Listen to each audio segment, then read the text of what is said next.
ko muri whenua te uepu Poitūkohu Māori raki rawa atu o tēnei whenua. Kei reira hoki ngā kaitākaro ko etahi e whitu noiho ngā tau e ako ana i ngā waiata, te iwi me ngā pūkenga o te Poitūkohu. Kia koi ai rātou mo te whakataetai Māori o te motu e kainamu mai nei. Anei rā Aharata Brown.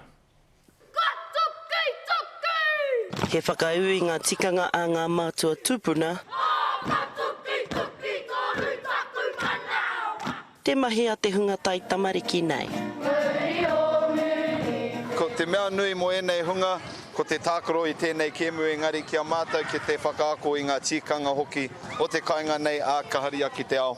Ko tō mātou mai, ko te ako i te haka, ka tuki me te waiata o ngā tikuri. E whakakanohi ana ngā uri nei ngā iwi o te muri whenua, ngā tikuri, te aupauri, ngā takoto te rarawa, me ngā tikahu.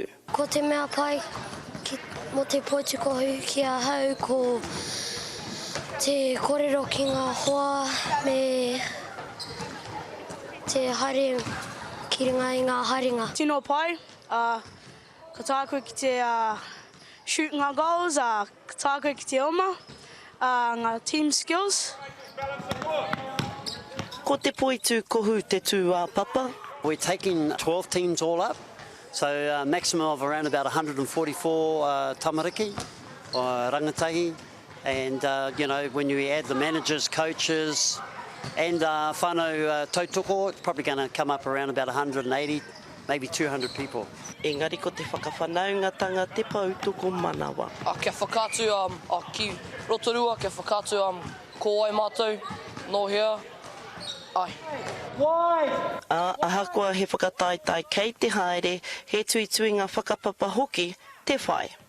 For muri whenua, I think some of our aspirations are for those of our young people that really want to excel in the sport, not only within New Zealand, but internationally as well. I mean, we think it would be great if we could get scholarships for those of our young people that excel. Ka timata te whakataetai Poitūkohu Māori hei te 26 o Hānuere ki Rotorua. Harata Brown, Te Karere.